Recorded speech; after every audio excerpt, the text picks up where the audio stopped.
And we are live. How's everybody this evening? Had a little technical difficulty. A bunch of old men trying to use technology, and we were having some trouble. We got it worked out though. So, you know me, I'm Todd. I got our guest Chad Fuller, and I've got Stephen Self here with us. And we are this evening. Had a little bunch of old. Hang on a minute. I got some echoing going on here. I heard a little feedback there. Yeah, I'll get it straightened out here in just a second. So Stephen and I have done podcasts before. We got Chad on here. Chad, I'm gonna give you a minute. I want you to introduce yourself. And guys, if you're not talking, mute your microphone so that we don't have ambient noise in the background and stuff, causing problems. So I'm gonna mute mine. I'm gonna let Chad introduce himself. Tell us a little bit about what you do and what you've done, and let's go from there. Okay. Well, my name is Chad Fuller. I'm an attorney here in South Carolina, practicing for roughly about 20 years now. Started practicing primarily criminal law in Charleston, South Carolina, handling murder cases, college kids pissing in public from College of Charleston, stuff like that. I was and still am an advocate motorcyclist. I'm very avid in that, very involved in that. That's my primary business practice. I ended up leaving that firm to work with a law firm out of Virginia. I became a partner in that firm. It was called Tom McGrath's Motorcycle Law Group. We covered West Virginia, North Carolina, South Carolina, Tennessee, and Georgia at that point in time. Advocating for injured motorcyclists and doing some criminal defense in relation to that, but primarily civil litigation.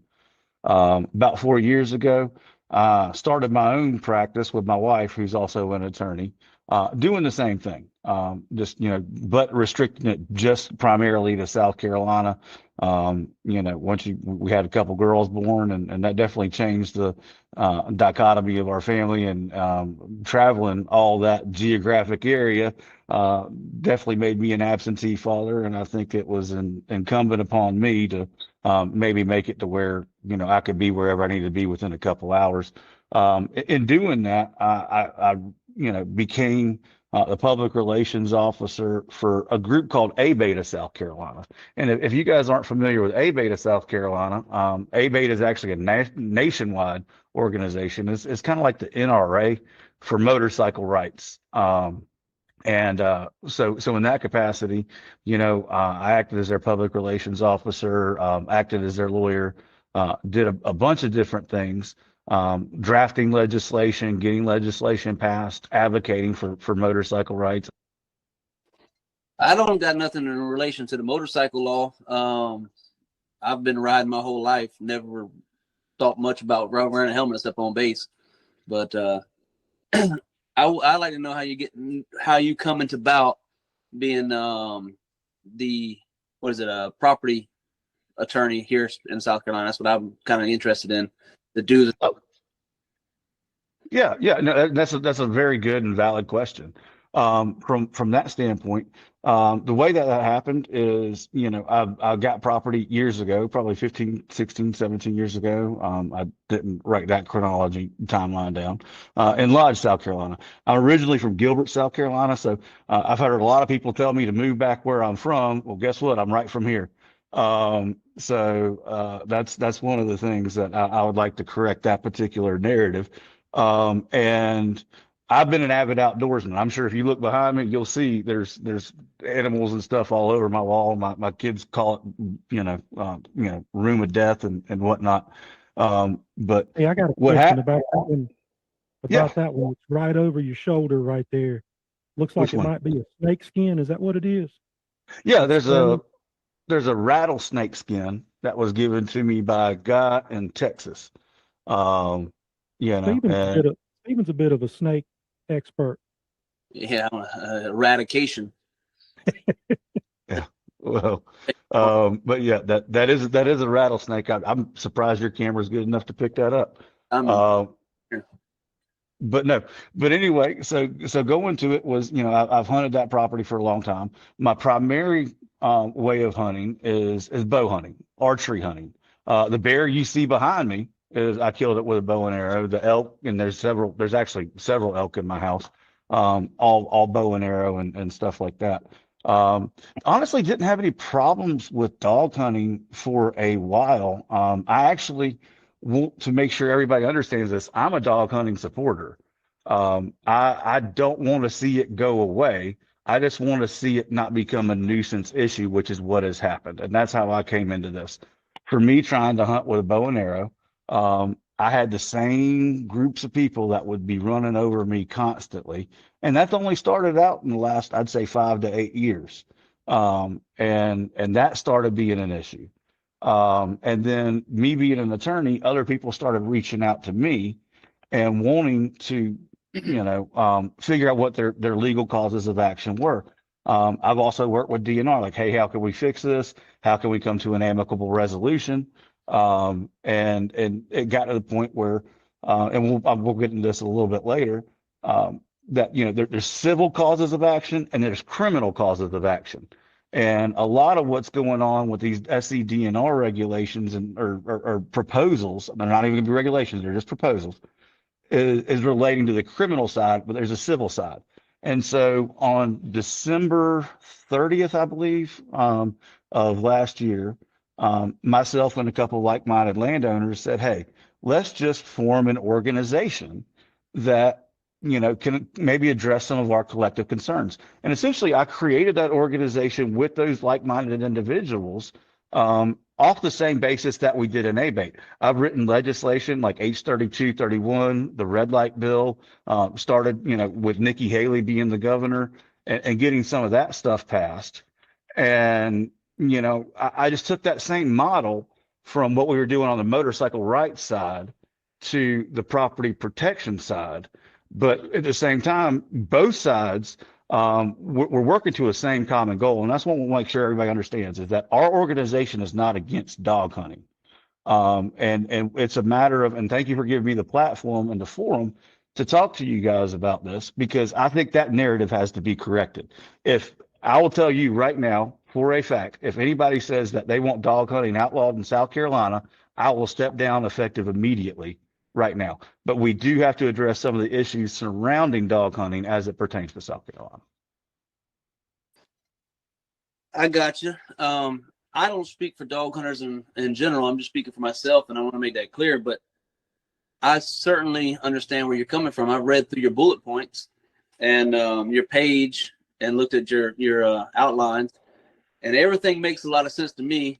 The only thing that really stands out is, dogs trespassing. I don't mind legislation. I don't mind restrictions. I just don't want to restrict the ones doing wrong to the point that it affects us doing right. And when you start writing legislation, it don't take but 1 or 2 words, and for long you don't have anything. How do we go about creating some type of common goal, common collective, so that we weed out the bad, but keep the good? That's what we need to achieve. And I don't know what the steps forward is for that. I know my club, you don't hunt on my club unless you can stop your dogs, but I'm fortunate enough to have 360 degrees of roads around my property that we can stop our hound. And I'm the worst there is as far as stopping dogs, as far as training them, and I can stop mine, so I know anybody can.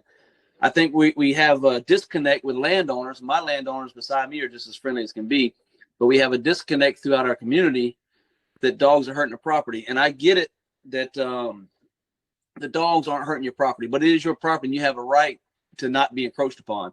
I understand that completely. So how do we go forward creating some type of legislation that does not interfere with those of us doing the right thing? That's the question for you and your association. Okay, so great points. Part of it is actually the process that's taking place right now. We met with DNR on several occurrences. Actually, Father's Day weekend, we met with, I'm not going to name any particular organization, but we met with a certain dog hunting organization. and wanted to have that same discourse. DNR officers were there to, I wouldn't say mediate, but to facilitate. And we polled our membership like, hey, here are some points that we want to have happen, or some ideas. And then that particular organization said they were going to do the same thing. To this point in time, it's been an echo chamber. I talked to that organization, the testimony in Florence last week. And to date, they have not. We're willing to provide ours. They don't want to provide theirs. They say it's not right for it. That's certainly their prerogative. That it is what it is. It seems like that meeting was a waste of time, in my opinion. But hopefully that still opened up the course of dialogue. DNR, however, has stepped in as a result of the public board meeting that happened. I believe it was back in June, and I'm not going to quote specific dates, but it's all out there. It's actually posted on Army of Orange. I think some videos that I'm tagged in are on that specific one. That were outlining in that particular meeting. The SCDNR board requested, their resources, Jake Cantrell et al., to reach out and have public stakeholder meetings, which is what is transpiring right now. Actually, I sent, if you want to put it as Exhibit B, earlier today, some of that documentation I'll from pull that up in just a minute. from that meeting, and I'll just try and summarize it and put it in a Cliff's Notes version. And I've got it right here in front of me, is where we're going to have these stakeholder meetings, and I'm more or less paraphrasing what SCDNR has had. And obviously the first one's in Florence. Next one's tomorrow in Orangeburg. We've got another one on Monday, August 10th, Hampton Street Auditorium, 494 Hampton Street, Walterboro. And it's a chance for the public to come out and speak publicly. But additionally, and I want everybody to know this too, you have an online forum. So even if you don't feel comfortable public speaking or anything along those lines, there's still a way for you to go. It's completely, anonymous. So you can speak your heart, speak your truth, and not have to worry about, what the other side might say, and have to, because I've seen it from both sides, landowners and property, protectors, wanting to say things and worried about a pushback from the dog hunting community, but dog hunting community probably doesn't want that either. So there's a way for you to voice your opinion. And I think that's important, for us all to get together. And that's what we're doing today, is having this forum where I want to hear from dog hunters, and educate myself as well, and educate my organization. And that's what DNR is trying to do. And from that standpoint, the way I would put it is, imagine an hourglass where it starts at the top and it funnels down and then funnels back out. So right now we're at the top of that funnel. According to them, and I've already, given this, and feel free to publish it. We're doing these meetings. They're going to have break-off meetings where they're only select a handful of stakeholders from each one. There's going to be one meeting for, the dog hunting organizations. There's going to be one meeting for the property organizations, and there's going to be essentially a mediation there. And then they're going to funnel it back out for whatever recommendations they give to the legislature. Once again, DNR has no control over what happens. They cannot change these laws, period. So all this is an information gathering process and a funneling back out process. And then it goes to the legislature. And remember, we got elections in November. We don't even know who our legislators are going to be in totality of the circumstances. So these are going to be recommendations. What recommendation? Let me jump in here just a minute, fellas. We got somebody that wants to ask a question. First of all, you guys got the chat line open. I can actually send messages to everybody here. I've sent y'all a couple of messages. Did you see them? Not on YouTube. I'm talking about in our group here. I sent you, please keep your mic muted until you're ready to speak, and I'm going to let Chafford ask the question next. Can y'all see that? Anyway. Yes, sir. Thank y'all for having me on here.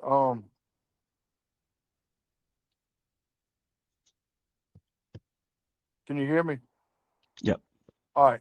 Thank y'all for having me on here. Yeah, my main question and concern is, are we going to be able to get together as the two organizations, the two associations, and be able to sit down and discuss and come to a mediation?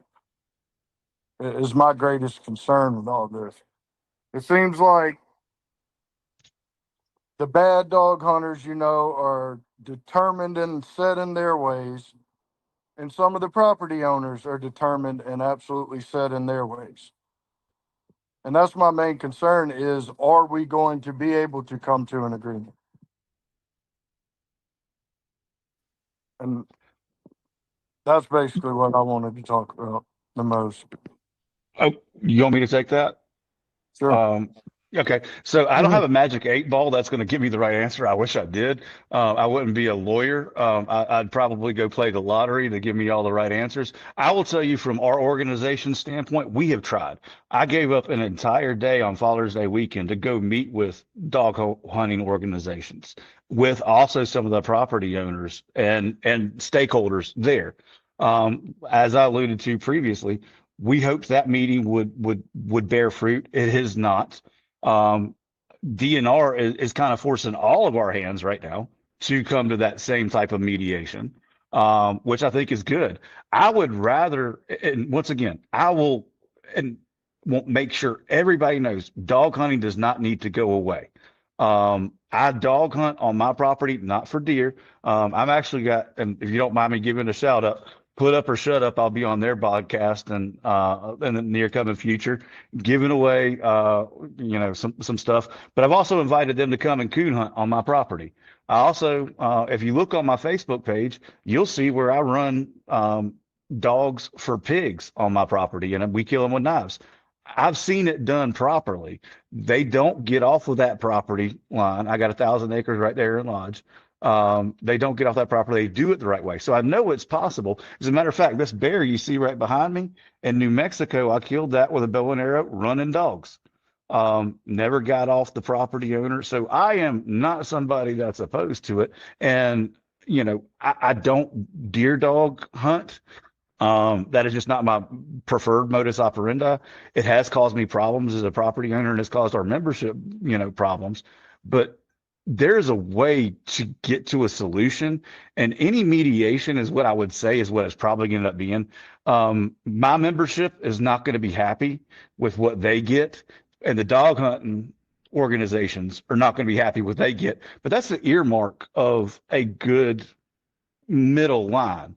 I don't want to over legislate. I am against over legislating things.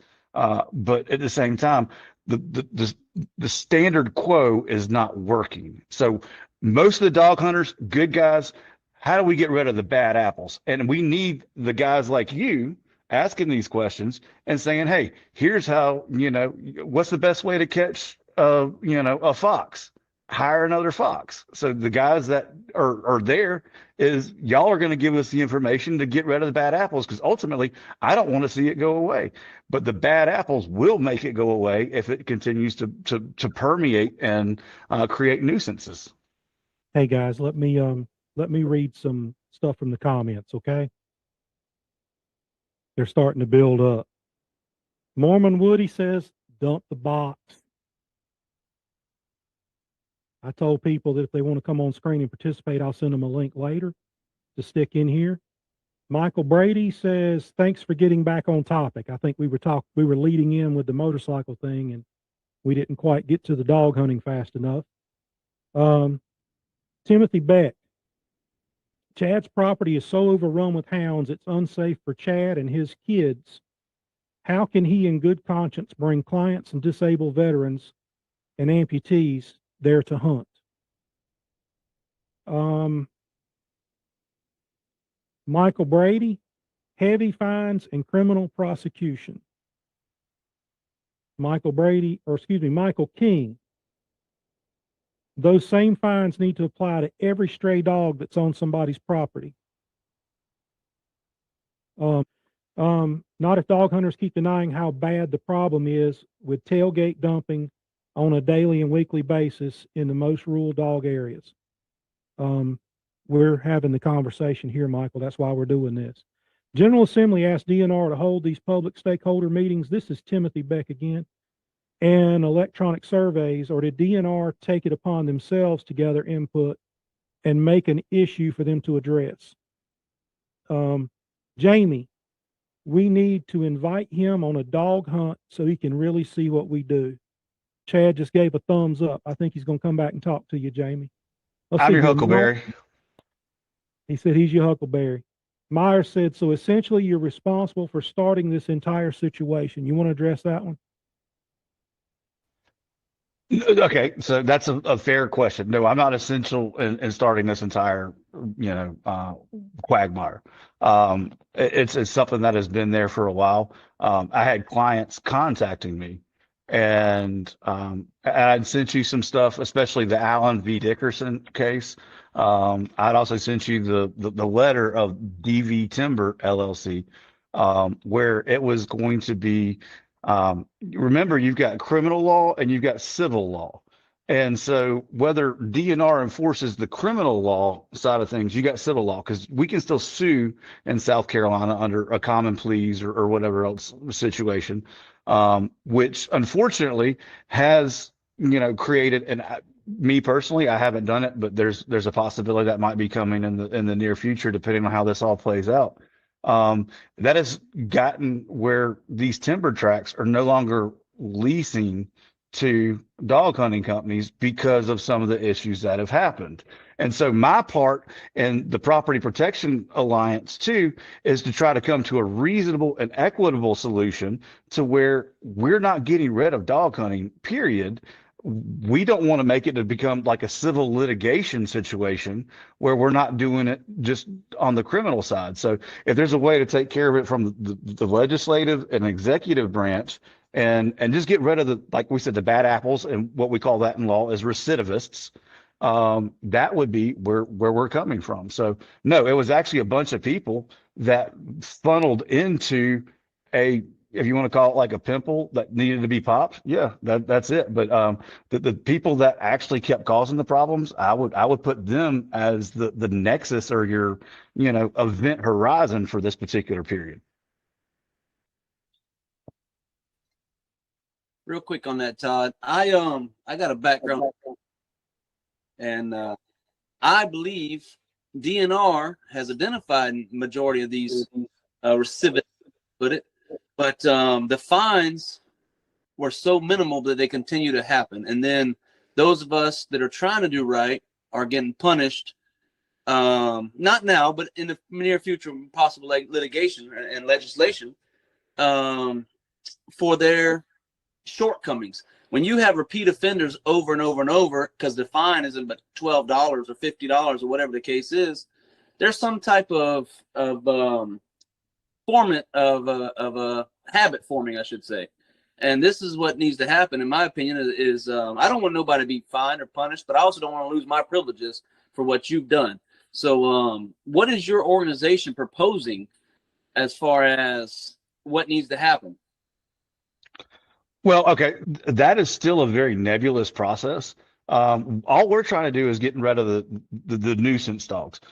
Mistakes do happen. You're absolutely right. Mistakes happen. If this was only a once every other, occurrence, I would not have a problem. We would not be here. I don't think most of the guys that I represent and gals that I represent would be here. It's the recidivists that continue to have it happen. There's one thing to have a mistake. There's another thing when it's a common course of conduct. That becomes a habit. Look at it from a speeding perspective. All of us probably speed. And then law enforcement triggers it when it's like too much speeding. Okay.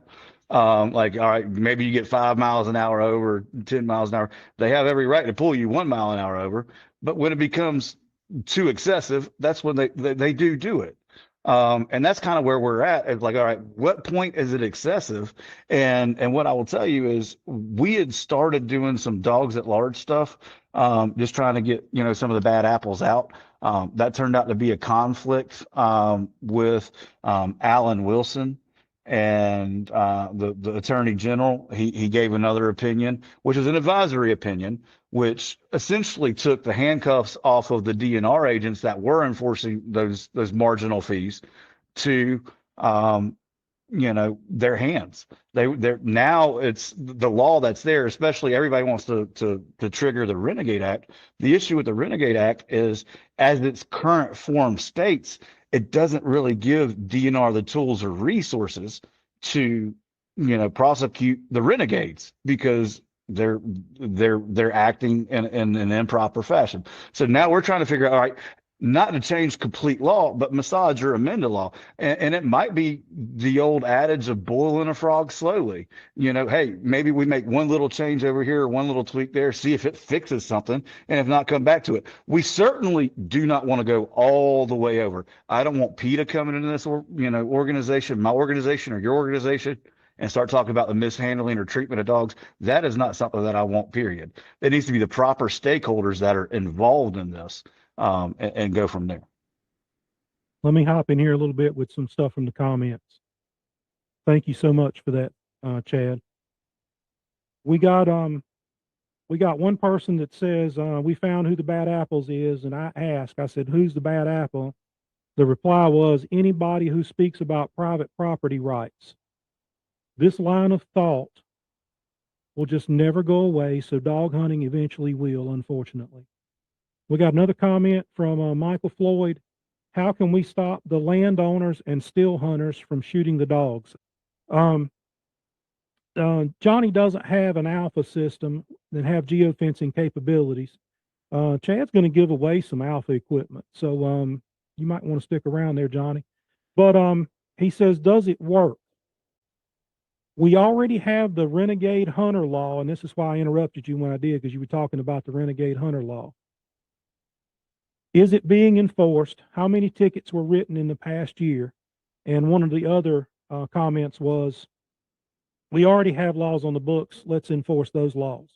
And those are all good points. All right. On the alpha real quick, Todd, the alpha works, but it requires you to use it. No tool is worth anything if you don't use it properly. It took me a while to learn how to actually train a dog to stop. If you can get ahead of your dog and you teach him properly, you can stop any dog. The Alabama Dog Hunters Association put out a video a few years ago. It's a 3-day process. They whistle break and tone break their dogs, and they show the deer across the road, maybe 200 yards from them, and they're not there, and they bring every dog to them. It is possible. Where I think we have a shortcoming is where property lines dissect through wooded areas instead of road lines. How do you keep dogs on your property when your property line is not divided by a road or a fire lane? These dogs don't recall like bird dogs. They don't recall like a lab. They don't go straight out and straight back. So what is the fixed action for that? I don't know. But to answer your question, the alpha systems in the hands of the right person and trained can stop a dog on a dime, no problem. I've seen dogs sight chasing deer with the tone of a button. He stops and comes to the truck, and when he gets there, he's happy to see you. It doesn't affect the dog in any way if it's done properly. Back to you there, Chad. Hang on just a minute. Hold on just a minute, fellas. Why do so many dog hunters dodge the question on why they can't stop the dogs? That's Tyler Pearson. He just literally answered that question. Another guy here says, Chad, would you help us dog men gain access to more public land? Yeah, honestly, that's one thing I want to say is that came up, and that's where I think some of this is really good about from the DNR standpoint.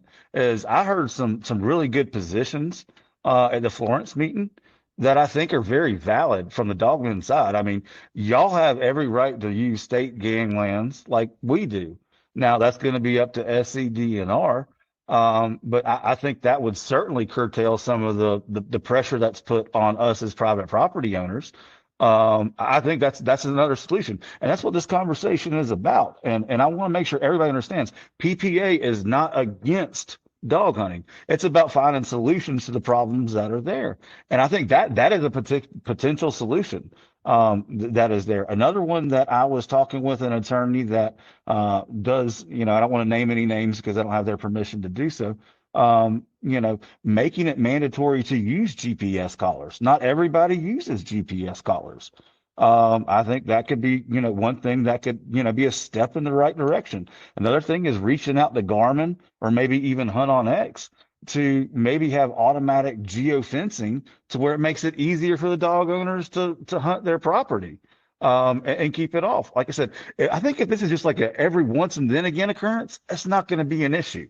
And I want to circle back, if you don't mind, when it comes to us, we've got the wide gamut of my organization that says it could be this way or it could be that way. Some people talk about Georgia law, things like that. For me personally, and I'm not speaking on behalf of the organization, I think you treat it similar to like an assault and battery third, to where it's the property owner that needs to prosecute it. It's not DNR that comes out and prosecutes the case. It'd be the property owner, because at that point in time, the property owner and the landowner can deal with each other. And you figure out who the recidivists are. And just like prosecuting those cases, you can move to dismiss for lack of prosecution if the property owner isn't willing to press charges. So I think that's a possibility too. There's no bright line solution to this, but that's why we're having this conversation right now. All right, I got a couple more comments. It seems like all I'm doing is reading comments tonight, fellas. Coleman Roberts, I can stop 10 head with my Garmin. As a houndsman, I pride myself on I guess it's on the way he handles. I got mine to stop, toned, collar, and holler. Somebody here says, Timothy Beckham, post from April 7th says, take away the land, the problem goes away. I'm assuming that's addressed at Chad. I'm going to let you figure out what that's about. You're getting a lot of dog hunters by going to the timber companies and private landowners to pressure them to not allow dog hunting on their property. And another comment just popped up. Nothing beats a well-trained hound, but no electronic collars. You want to address the pressuring the people to not let people dog hunt on their property, and the April 7th says take away the land, the problem goes away. You want to address those? Yeah. Okay. So I'll make clear what was going on in relation to that, and I think it was communicated the wrong way. Admittedly, that particular point in time, we were talking about what I had sent to you previously with the DV Timber Company, everything else like that. We're trying to put a shot across the bow. Unfortunately, the particular person that posted that is no longer going to be part of our social media platform, because I think it hit the wrong mark in relation to what we were trying to get across. So from that standpoint, that I think it's a matter of, we're trying to say if it doesn't go the right way, if we don't come to some type of resolution, the civil side will come into play and the property will go away, which is absolutely accurate. I think it just could have been articulated in a better fashion. And that's why we don't want to see this go away. And that's our organization, is just to get rid of the nuisance dog hunting. And that's, so like I said, it's a mischaracterization, but it is something that we have to take ownership of. And I will certainly do that on behalf of the organization. But we have made steps to make sure that the information we put out from this point forward is a little bit more clear in the direction of what we're talking about. I appreciate that. Somebody just said, what about the nuisance? I really hope they don't get more dates on W&A lands. I live in the Francis Marion, and it's crazy here those days. You have to watch, because you have those guys standing in the middle of the highway. Stephen, I'm going to let you take that, and then I'm going to let Chad respond to it. All right. I'm a proponent of the national forest, and what the commenter doesn't understand is if there's more days, we wouldn't be jam-packed in there on those few days they give us. I agree. The roadway situations can be an issue. It can be dangerous. Not everybody has the marksmanship that some of us might have. But that is a solution to get it. Unfortunately, a lot of our properties and leases are being bought up by out-of-state people, and it's forcing us and pushing us. It's driving the cost of timber property up. It's driving the cost of private leasing up, and it's pushing a lot of people out into the nuisance arena, is what I would say. And there's a reason they're nuisances, because a lot of the clubs don't want them either. And I ain't being mean and trying to say that, but it's somebody's had issues with DNR. They've broken rules, whatever the case is, and they're no longer allowed on clubs. Therefore, they become a nuisance for other people. But if DNR was to open up the National Forest for more days, I think you would alleviate a lot of the mass congestion they see on the few days they give us. Go ahead, Chad.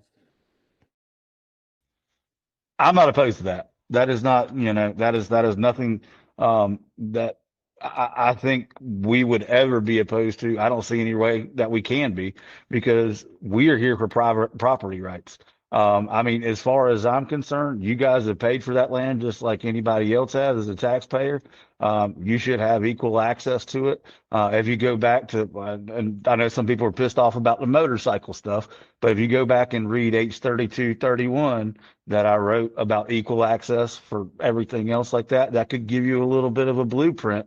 And that particular bill, granted it was about motorcyclists, but it was, parking garages in Charleston, South Carolina that were keeping us as motorcyclists out of parking garages that were public, that paid for by our tax dollars. We got the law changed, and now motorcycles are allowed to park in those parking garages. So there is a blueprint for that. Let me piggyback on the hunting the right-of-way roads. What is your organization proposing on that? Because I know almost any timber company lease I've seen in the low country has some type of public access that borders their property. And I'm not necessarily opposed to shooting on it. My members tend to hold their guns when we're out there anyway, and we're just trying to stop our hounds. But what is your organization proposing as far as roadway hunting? Roadway hunting is something that we're concerned about in relation as it pertains to public safety. We're not against it per se, but it needs to be restricted to a certain manner. I mean, you can't block the road. You need to be over the white line, what some people call it the fog line, things of that matter. I will tell you that, we filed some Freedom of Information Act requests in relation to that to see if there's really an issue with it, because once again, that's going to be where we're at. Is it going to be a public policy issue or not? And the data that we really need to digest and metabolize and move forward on that, I don't think is necessarily out there.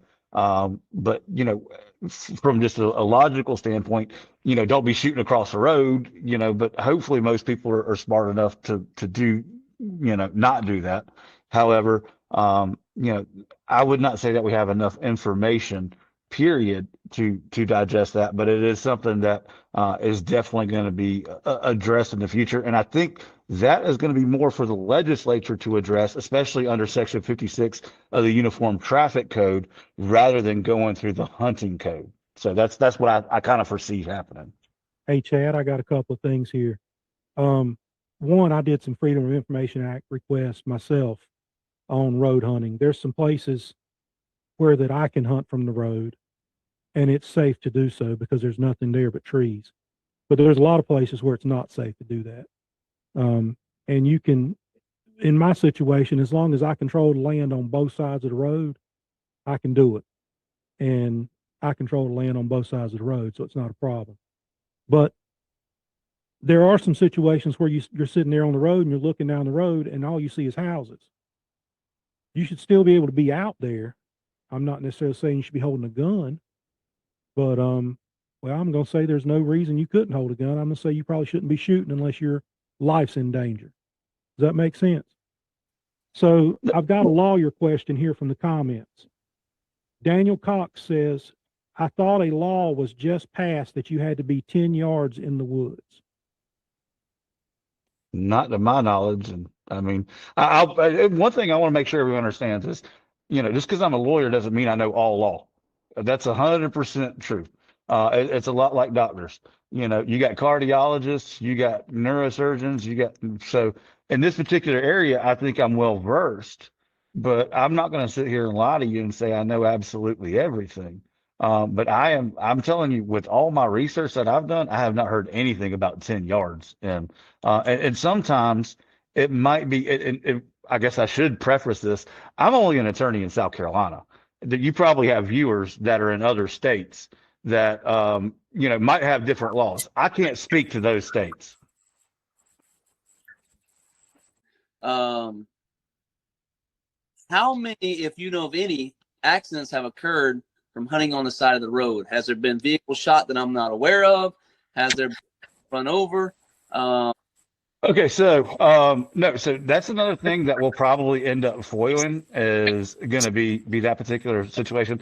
For me so I can't answer it from a certain perspective, and I did testify as to this at the SCDNR board.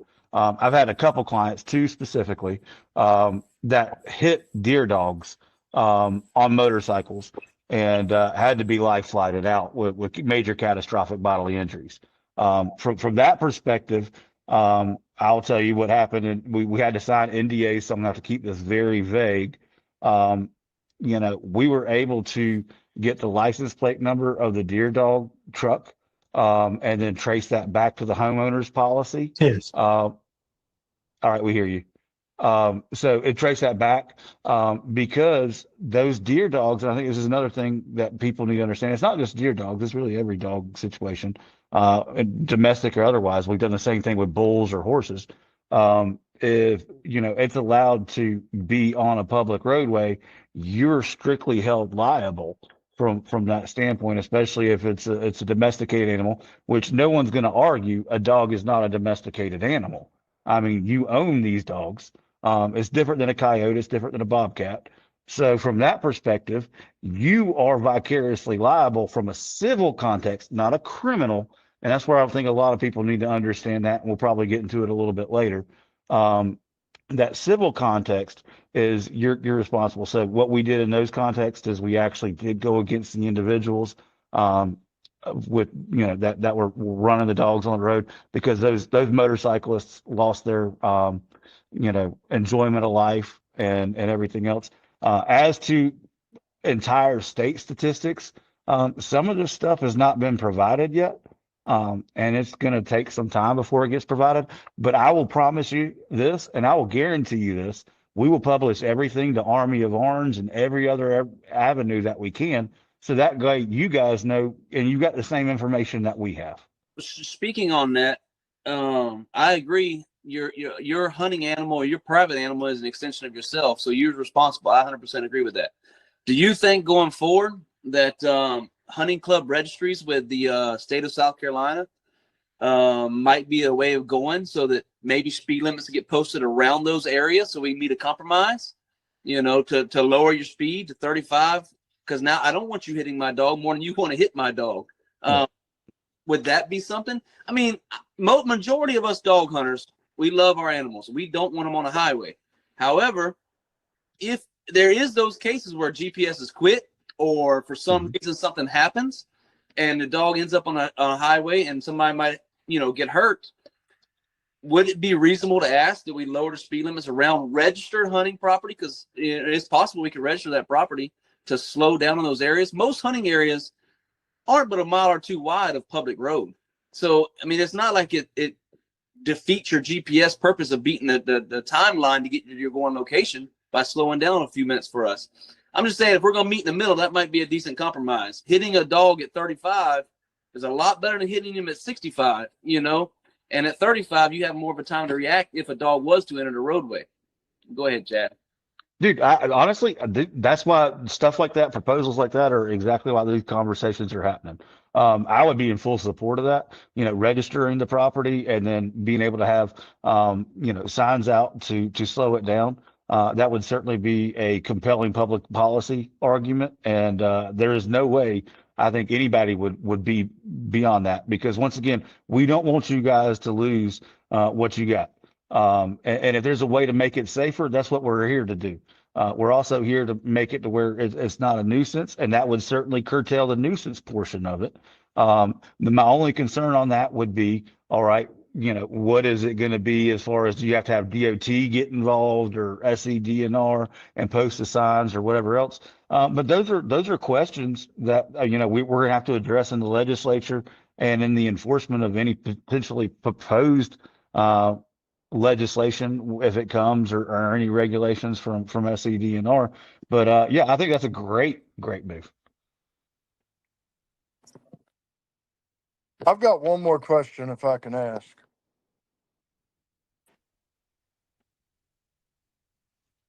Go ahead. What, before I get off of here and just sit back and listen, I wanted to ask you, what are your thoughts and your organization's thoughts on some kind of right to retrieve law? I myself am an avid coon hunter. I grew up deer hunting with dogs. My dad had 40, 50 head of dogs all my childhood. I've had deer dogs of my own. I'm in 100% agreement with deer hunting with dogs. I just wanted to give a little background in my standpoint. But also from a coon hunter standpoint, which a right to retrieve law affects any kind of dog hunting. When you free cast a dog, well, what are your thoughts and your organization's thoughts on legalizing some kind of way for us to get our dogs back if they do happen to get on somebody else's property?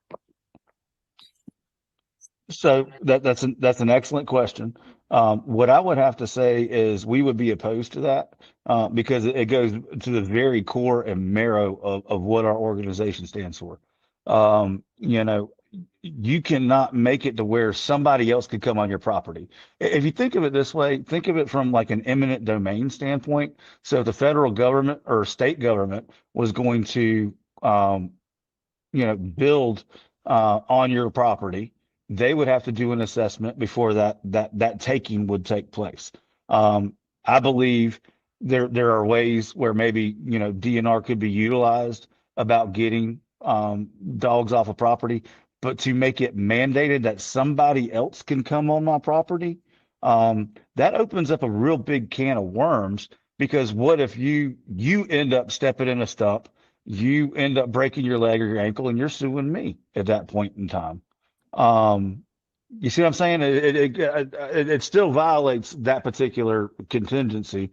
So I don't see where we would be, in support of it.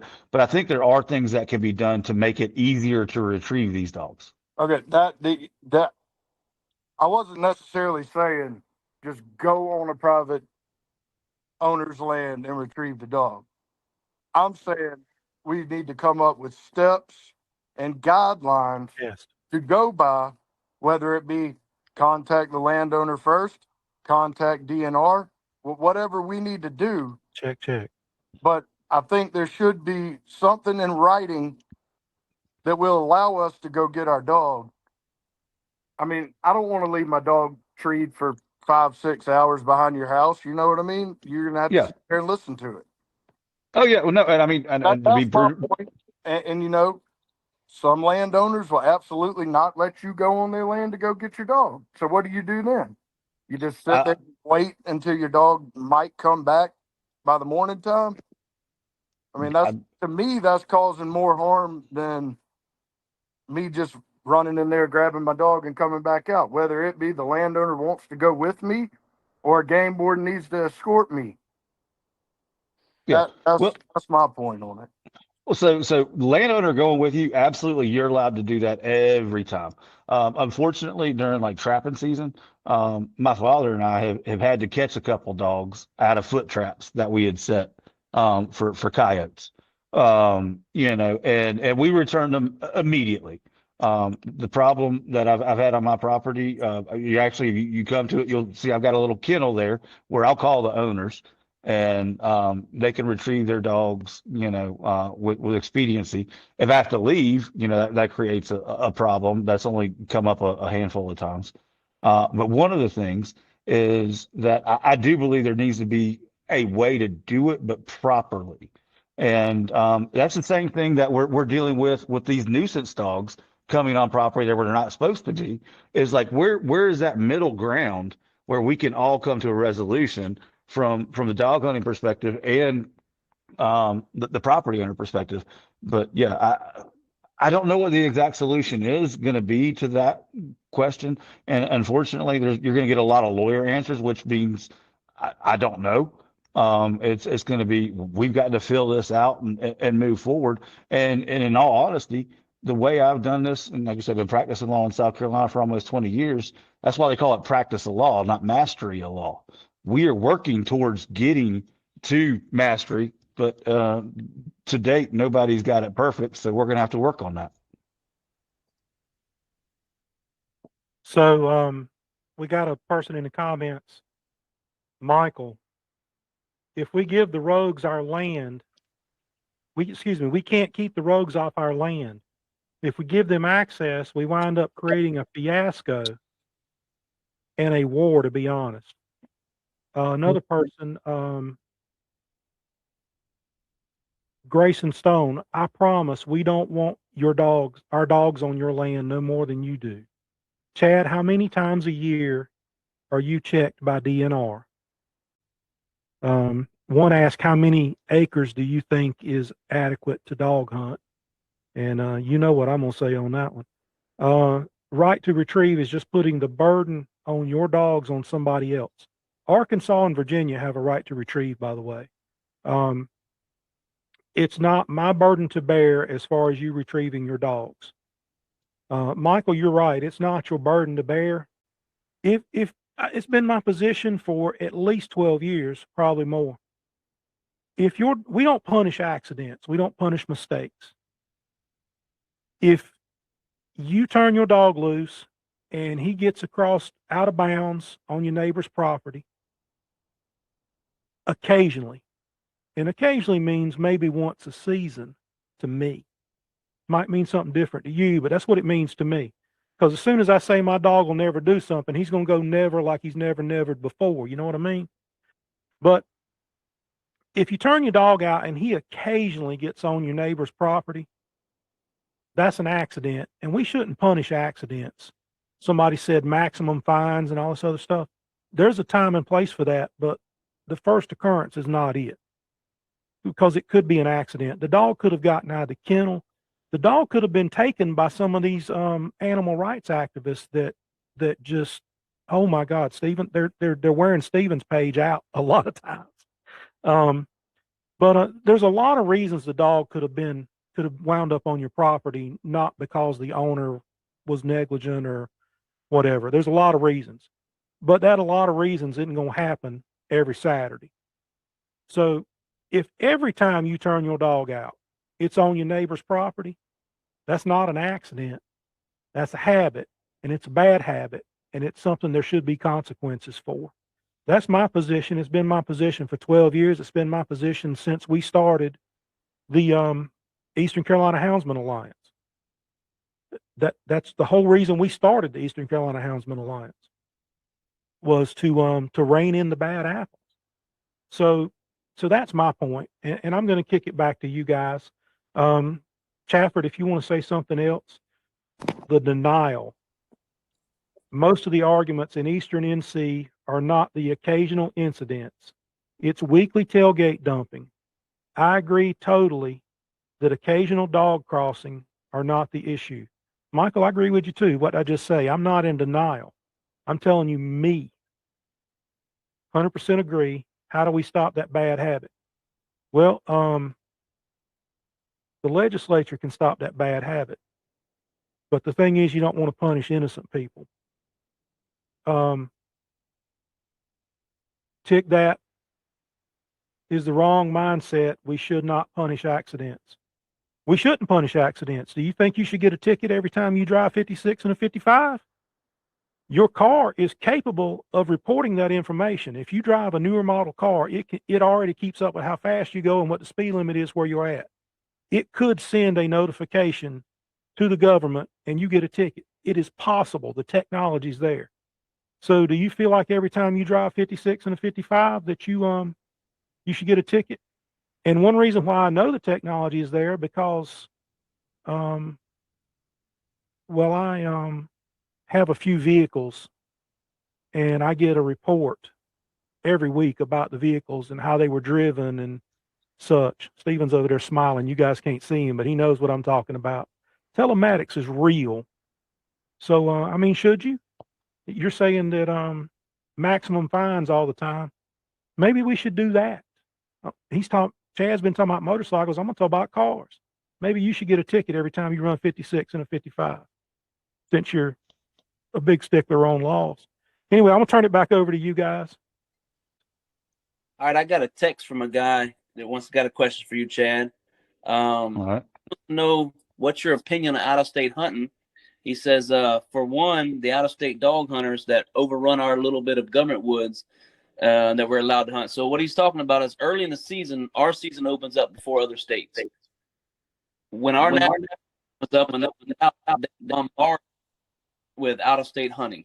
So just to speak back to the national forest we talked about earlier, early in the season before like Florida and Georgia open, we get overrun by out-of-state hunting in those national forest areas. What would your standpoint, as far as the agency you're speaking for, have on that? How will we regulate that? Because if I ain't mistaken, we sold more out-of-state hunting license this year than in-state hunting license, if I'm not mistaken. I believe that was put out somewhere I saw. Go ahead. Okay, so first off, for my organization, it would not affect us at all. We're just talking about our property rights. That's it, and getting rid of the nuisances. As it comes to out-of-state hunters, I understand that. In the area that I'm in Lodge, there's probably more Florida people than there are, regular, citizens.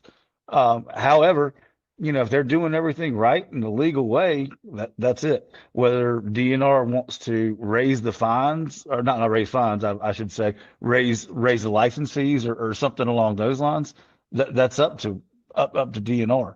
I am definitely not going to speak against out-of-state hunters because we don't have any elk in South Carolina, and you can already look right behind me. There's plenty of elk, and I'm going to New Mexico to bow hunt for elk. I've been doing it for like 12 years. I stalk them in the woods and in the mountains. It's one of the most things. It's like hunting a giant turkey. It's just a beautiful, amazing thing.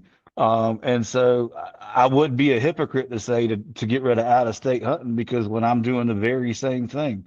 But could it be massaged? Yeah. And hopefully DNR will listen to that too.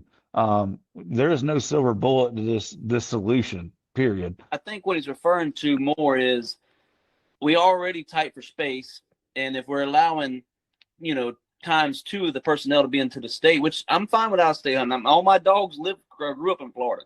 So my whole point is, the more people, less space. It's all about numbers. And that's what he's alluding to, is a lot of, he don't want to get rid of it. He wants to limit it. But a lot of the property local to him is being bought up by out-of-state hunters, thus driving the property cost, giving less place for our people or our residents to hunt, which forces us, not me in general, but people to hunt nuisance areas. It forces Mike over here to hunt his family's 5 acres because he can't go to national forest without 7,000 people being on top of him. And it's forced that his state dollars pay for. So that's kind of what he's referring to. He don't want to get rid of out of state, more like limit it somehow. Yeah, and that's exactly what I was referring to. Is I promise you, I pay way more when I go to New Mexico than somebody that's not there. And so sometimes maybe it might become like an elitist thing, which is not really what we really want either. But from a federal law standpoint, you've got the full faith and credit doctrine. You've also got the interstate hunting license compact, which has some promulgations in that too. So maybe you can raise fines, or not, like I said, not fines, but almost feels like it's a fine to buy a license anymore. But that's what it is. So that might be a way to approach it. But yeah, I mean, I don't see any opposition to that from our standpoint, and certainly not from our membership standpoint, because that is, I mean, sorry to make a bad joke, but we had no dog in that fight. Right, I'm tracking what you're saying, but I think the main thing he's saying is, it's congestive. It's just it becomes a problem. We're already talking about we're on private property when we're not supposed to be on because we're limited to less access to our own property. So, I mean, that is another thing for SCDNR. Can we open up more of those ganglands? I mean, once again, that's not going to be something we're in opposition for at all, period.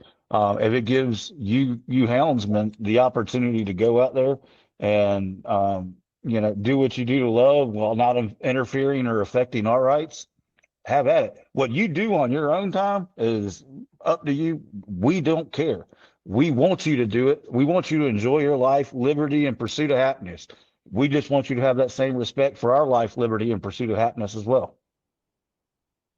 So basically, everything we learned in kindergarten is what we need to look at. Respect your neighbor, keep your hands and feet to yourself, and don't take your neighbor's property. I mean, we all learned that in kindergarten. Am I right? Well, evidently not everybody, but yeah, we're working on it. I mean, I agree 100%. Keep your dogs on your own property. When I took over our lease that I have now, first thing I did was make the circle and meet all my neighbors and reassure them, hey, this is what we're going to do. Here's my number. If you have an issue with my member, he won't be a member tomorrow. That's kind of how we did our things. And we got great neighbors, excellent neighbors. Matter of fact, they shoot a deer, they call me. A lot of misconception is this is dog hunter versus still hunter, and it's not. It's dog hunter against a versus property owner that has to come together, whether your property is for still hunting or cattle or raising goats. That's where this comes down to, is impeding and encroaching on private property. The word private is in the name. How do we keep dogs off of it? It's simple. Stay off, keep your dog off of it. If you can't handle 10 dogs, go down to 9. If you can't handle 9, go to 8. If you have that one stubborn dog, maybe you don't need that dog. It's hard to regulate, because if we ain't careful, we'll lose it. That's my whole perspective on this, is how do we keep everybody happy? And what's going to make, there's some landowners, like Mr. Chaffer was talking about, there's some landowners that will not come to the table. They will not talk to you. You can pull in their driveway. They don't want you there, period. They'll pass you on the road and rev their motor up and speed up as a way of, just shunning you, and how do we get those people to the table? Because those are the people we need to be discussing it with, the people who do not want to have open dialogue at all. Go ahead. I agree with that wholeheartedly. And actually, part of this from our organization's perspective, and I polled a lot of them yesterday. By the way, there's a watch party, I guess, somewhere in Smoke, South Carolina. Hey, Danny and y'all, everybody else. But what I wanted to tell you is, polling our members, we actually want more protections for you guys too. You get bigger penalties for taking a collar off of a dog. Shooting a dog is absolutely asinine and bullshit. And you do not hurt a dog. We do not stand for that. Do not want that at all. Mandatory jail time for somebody that does that, I have no problems for. Have no issues with that whatsoever. That's still your property. How can I advocate for protecting my property when I'm still going to try and kill your property? I understand the juxtaposition in that. And that's where these situations come down to, is having those conversations. What has happened is there has been an acknowledgement from some part, and thank you guys for giving me this forum, the deer hunting community for dog driving, that says, hey, there is an issue here. And I'm saying, yeah, there's an issue here, and let's try and fix it. The first way you start trying to fix a problem is by acknowledging it and then working towards a solution. And you guys have more knowledge on this than I'll ever have, because it's the way in life that you live. I've been, like I said, a couple times when it comes to dog driving, but I don't know enough. And, like I said, I've already, said, I'll go out with somebody. Y'all want to teach me? Teach me. And the more I can learn, the better I can be an advocate for your side and my side. But I have seen it done the right way. And let's just try to get to that middle ground and make sure everybody understands this. These SCDNR meetings are not getting rid of this. It's trying to come to some type of equitable solution. And if anybody has any ideas, We've gotten several that have been promulgated during this particular meeting. Let them be known. There's a lot of comments that are coming in. I see Todd reading them right now, and Stephen, you've had some great ones. And but at the same time, if somebody has some ideas and things like that to fix this problem, put them out front. That's what this process is for. So Adam Moore writes, Stephen Self, I feel if you don't own an alpha system, you shouldn't be able to own a dog. Well, there's more than just alpha systems. Adam, there's a couple of manufacturers that make GPS collars, so I wouldn't restrict it to a brand name, but you got a good point there. I lost the name, but one of the guys, and he's commented a lot, Michael Bradley, in talking about getting the landowner to the table. They don't have to come to the table. And he's 100% correct. When Chad and I talked off camera, he and I talked about that, as with anything, not just this topic, but anything in general, you have people that are rational, reasonable people that want to work towards a solution. And then you have people that absolutely don't want to discuss anything. It's their way, period. And there are people like that. There are people that will not come to the table. And Michael Bradley's correct. They don't have to. They're 40, 50, 100, 200,000, 10,000 acres, whatever it is. If they don't want you to be on it, don't be on it. It is theirs. It's theirs for a time. If they don't want you there, they don't even want to have an open dialogue. There's nothing you can do about it. He's 100% right on that. You just hope that you have good neighbors. One thing that I've seen throughout my life, and I'm not as old as some people, but I'm getting there. What are you trying to say? There's people that buy an acre of land beside a known dog property, or even in the middle of it sometimes, and gripe like they didn't know where they were moving. It's like moving into the ghetto and listening to gunshots and complaining about it. You know what that is. I'm not saying that we're right or wrong by crossing your property, but you didn't make the best judgment either by buying a piece of property right beside a main dog hunting area. I don't know what the solution is. You can't tell nobody they can't buy property, but there's some type of expectation that should come along with that property too. I'm not saying people shouldn't avoid it, but if you buy an acre of land and busted a property, I don't know. That's where I see a lot of these issues coming from. Like I said, I'm fortunate my club's surrounded by roads. I can access it. We'd have no houses on our side. So it makes me kind of, fortunate, like I said, but there's other places that don't have that. And how do you regulate that? A lot of these roads, the property, the timber company or leased area butts up right to their back door. And there's no road behind it. How do you regulate that and keep everybody happy? Now you tell me I can't hunt this 2,000 acres because a house sits right beside it. That's kind of reaching, Another example of that is even on the game lands. DNR has made a step in the right direction for the coon hunter, and they've opened up the game lands for 9 months out of the year. But just like the guy that commented that says he lives in the middle of Francis Marion. He lives in the middle of Francis Marion. What do you expect? DNR, they don't open the gates on the game land. So me behind my dog, I'm on foot. I can't keep up with a dog on foot. Nobody can.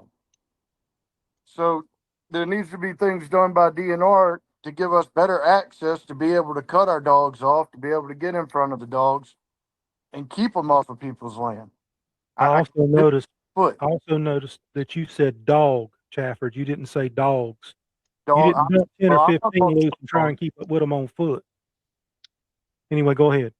Yeah, I mean, I'll turn multiple dogs loose coon hunting, or I'll hunt a single dog. But either way, you're not going to keep up with them on foot.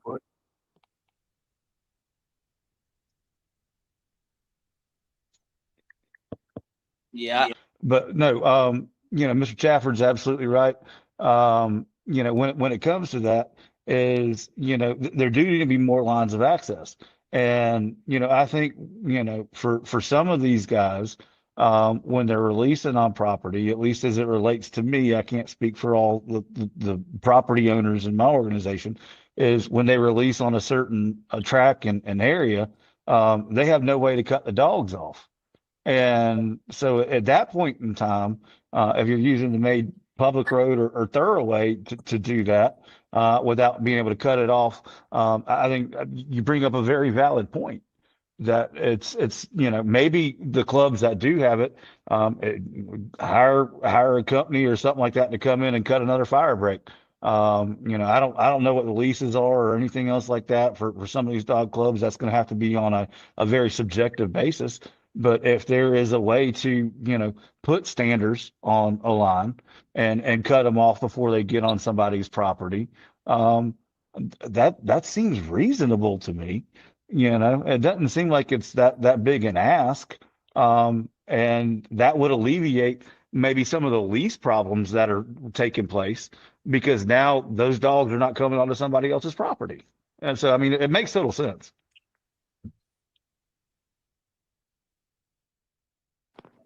Yeah, I'm in total agreement. I mean, if, for example, there's a big WMA right there in Utahville, South Carolina. We hunted a good bit. There are houses right around it. And there's roads to get all through it, but every gate on the place is locked. And I'm on foot. My dog gets a mile out there and she's in the middle of the block. If I set out to her, by the time I get to her, she's liable to be crossed into somebody else's place. And then I'm a mile in there on foot. I don't have a vehicle. So come on now, you look a little bit like Forrest Gump. You could definitely get that. You can. I'm 350 pounds. I can't keep up. Come on, run, bro. Come on, run. I will if I got to, but if they would just open the roadways up and we had better access to some of the public lands and stuff, it would alleviate a lot of problems, I think. I'm in agreement too. Like I said, I have no problems with that. I'll talk with some other individuals. I have no problems with access to public lands whatsoever. That is not our fight. I think that was a very well brought up point at the Florence meeting. I don't know if you're going to be there at the Orangeburg meeting tomorrow. Anybody watching on this, I'll be there. Whether you like me or love me, just don't spit on me. And we'll figure it out because I'm here to fight for you guys as well as my membership and don't want to see any of this go away. It's a matter of taking away those already previously acknowledged bad apples and what do we do to get rid of them and then maybe get you guys a better, satisfaction on your side too. Then that comes, it's got to be a mutual conversation. And we also don't want people coming into this conversation that have no stakeholding relationship in it. Don't want PETA, don't want, anti-hunters, anything else like that. We're going to have to keep that stuff, kind of out. And we admittedly have to work on that on our side, fairly difficult because they think that, they can come into the Property Protection Alliance and, my enemy is my friend, I guess is what the Art of War says. However, we don't view it that way. How do you police another club, rogue or otherwise, if they don't hunt with you? And that's a really good question. It really is, because they're in the comments saying police your own.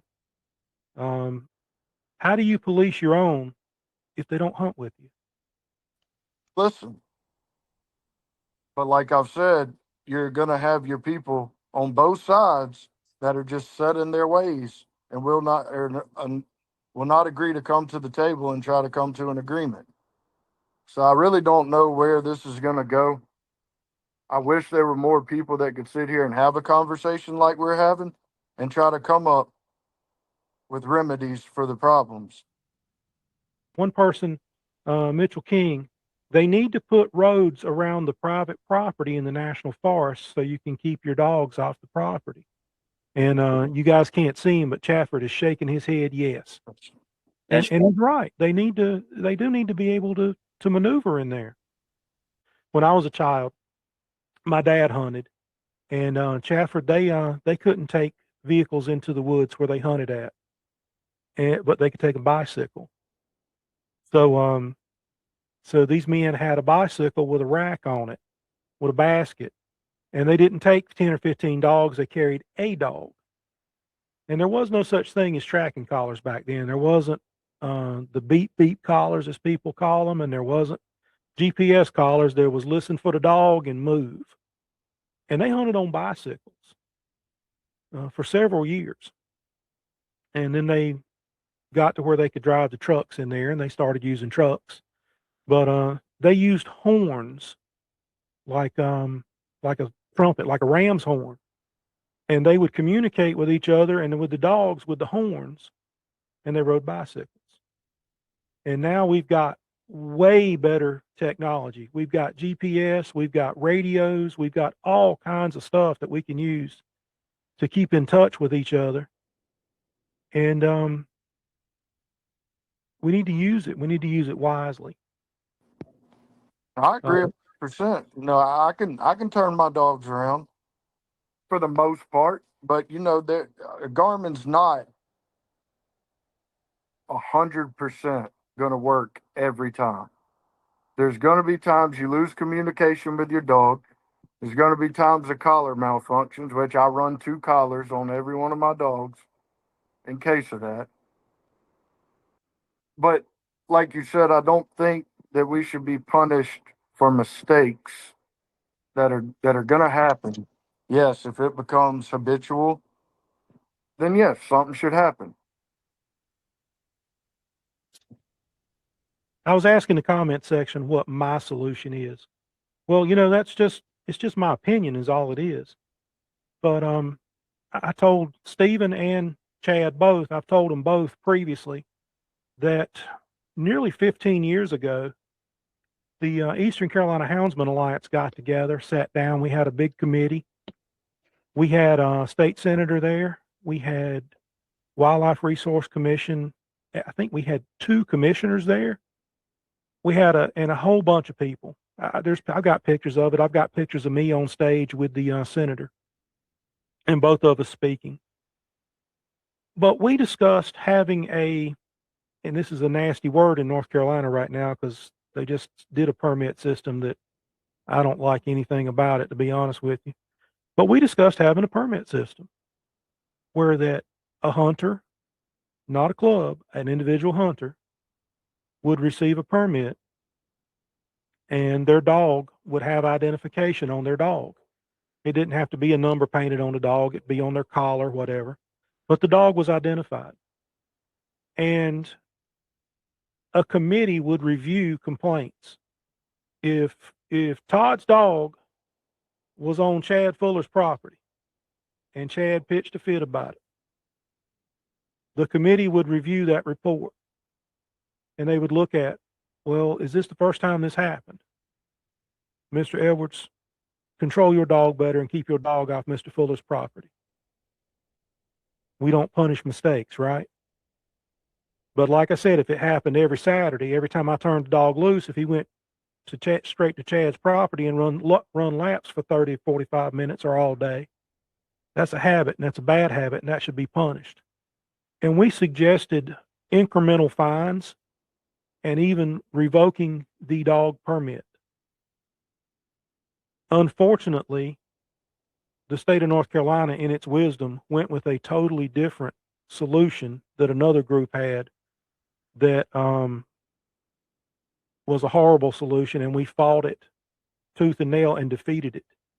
So the same people that were working trying to solve the problem turned around and became the people fighting to continue it simply because the solution that was proposed was terrible. It was absolutely terrible. So that's, you guys ask what my solution is. My solution is you hold the people accountable that constantly violate.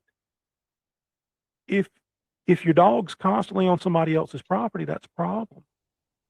And I want to keep doing what I'm doing. I want to keep turning the dog loose. I love hearing dogs run. I can shoot, but I prefer to really just run the dog, catch the dog, and go home. When you take a deer, that's when the work starts. Somebody asked a question, Chad, about how many deer were taken off your property, and the comments, I think some of them were last night. A whole bunch of comments just came in. Yeah. I'm gonna let y'all talk, and I'm gonna read the comments, and I'll come back and give y'all the Cliff Notes version of them. Steven, Stafford, one of y'all take it. I can tell you, growing up, the way we stopped dogs, you killed the deer. Obviously now we try to manage these deer and let them live, so you have a little harder time catching dogs, but that's how we did it growing up. The bottom line, you need to respect your neighbor, keep your dogs off his property at all costs. We have a rule at the club I hunt with now. You can't visit our club and bring dogs because, one, we don't know that you can stop your dogs, and two, you don't know the property. I know the Garmin gives you a map, but until you hunt that property, you don't realize how fast you need to get from point A to point B. Some properties move slower. Dogs don't move through thickets faster.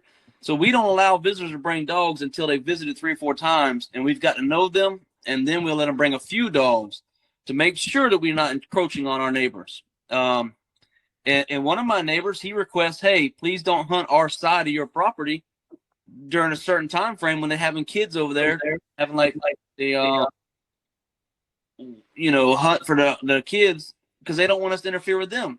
And we honor that. And we don't ever interfere with them, but the whole point is they ask for a favor, we give them a favor, we ask for a favor, we give them a favor. It's all about being neighborly to each other. That's what the whole hunting community has to come together. Whether you're still hunting, managing property, everybody has to come together to one goal. And because if dog hunting's eradicated, it's not long before it's something else. It's not long before it's the rabbit hunting, the coon hunting, the hog hunting. It's all in a pot together. It just depends on which tick they pick first. I don't see it for financial reasons. And Chad, you can speak on this as far as revenue coming into the state. What is the General Assembly or legislature saying the impact would be if dog hunting was to be gone?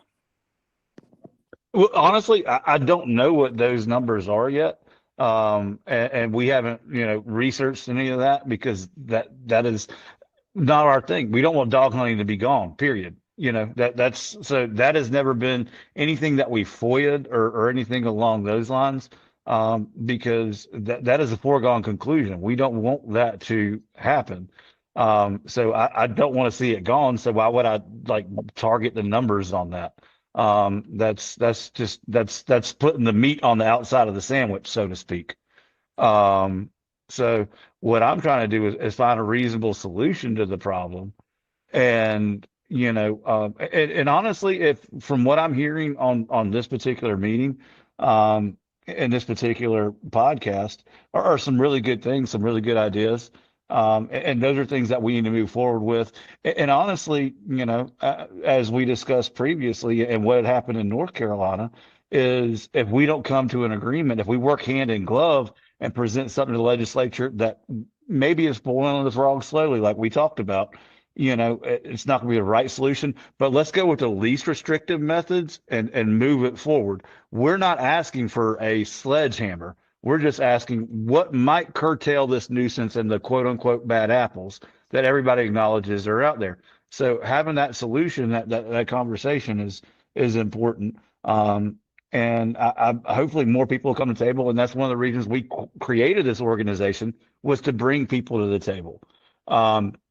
But there's a couple other things that, I want to say as to the comments. Why do you care how many deer I killed on my property last year? I will tell you, I left a lot of tags unfilled. And I had taken some disabled veterans and some of my clients, but that became a point of contention last night. And but a lot of people really care what's going on my property, and I'm here to protect my property. So I guess that's a part of it.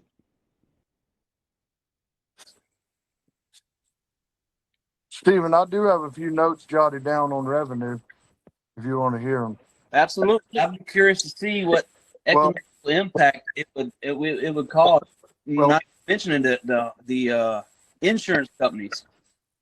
That you got dog hunting supply businesses, you got veterinarians, you got dog food companies, you got state income from hunting licenses and additional purchase tags, got property taxes that we also pay on our land that we dog hunt, got leases that we pay, and in the revenue brought to towns, one thing I looked up was the Grand American in Orangeburg. That revenue's anywhere from $4 to $7 million a year, just in those few short days over lodging, food, restaurants, vendors, purchases, everything like that. That's a pretty big impact, I would say, if we cut out dog hunting completely. Right. And not to mention local deer processors and things like that Mitchell King takes about. I don't know what it would impact, but it would be significant, I believe. But guys, no, can I just step in there? Yeah, We go don't want deer hunting to go away. Like Okay. deer dog hunting to go away. That's it. Like this is not what we're arguing for. So I don't want to get off on another tangent because that's the narrative I want to absolutely correct. Is that everybody thinks that's what these SCDNR hearings are about and what PPA is about, and that is not what it is about. So I mean, we're putting the cart before the horse in that regard. No, You know? I understand, Chad, completely where your organization and what these meetings are about, but there are people out there that want dogs completely banned. I've been reading comments on Facebook the last few days. And there are absolutely people out there that just want to do away with it completely. And my comment was to them, not your organization. Okay. Yeah, Right. yeah. I just want to make sure that's corrected on my side. Yeah, that's just, I want to make sure it's corrected, from my organization side, because I think a lot of people have gotten it the wrong way out there. So that's kind of where, I mean, our organization is not against it. I just want to correct that narrative so many times because it feels like in the comments, that's what they think that we're pushing. And I just have to correct it every time it comes up. So I apologize if I was, overstepping the boundaries there. No, I just wanted to clear that up. Right. There's a lot of people in the comments and on these forums that follow me and Army of Orange that have stated if any legislature is passed, it's like, low-hanging fruit. It won't be long before it's more and more until it's gone. That's what they're concerned with. And that's why I address it to show that the economical impact of completely getting rid of it would be tremendous. Anything from leases to the insurance companies, everything. There's not another avenue of hunting that kills more deer and keeps them out the roadways than dog hunting. I mean, still hunters don't. I can promise you that. And most still hunters will shoot a doe, and then they're waiting on mossy horn monster buck to come by, and the farmer's not happy because his crops are getting eat up. Nobody kills more deer than dog hunters, and to keep them out the roadways for insurance purposes, stuff like that. But there is people who are concerned that if anything is changed, it'll all go away. It's a matter of time, like the death by 1,000 cuts, if you will. Go ahead. Yeah. That's exactly why, and I know a lot of people were really, kind of irritated about the motorcycle side of what I gave at the starting of this and the back history. We have passed a lot of legislation on the motorcycle side that has actually expounded rights. If you come to a stoplight in South Carolina after 120 seconds, you can treat that on a motorcycle as a stop sign. You can still yield. So we actually created more rights by creating a law. So I don't think that some of those people that make some of those arguments are stating that, it's necessarily the right way. Just like I talked about H3231, we actually created more rights for motorcyclists to go into parking garages. This is an opportunity where we can create more rights for you guys, but also protect our rights, work hand in glove. I think that's that synergy. It needs to be a, not a parasitic relationship, but a symbiotic relationship. I agree. And a lot of people don't know, but there are multiple opportunities to make money in the sport of dog hunting.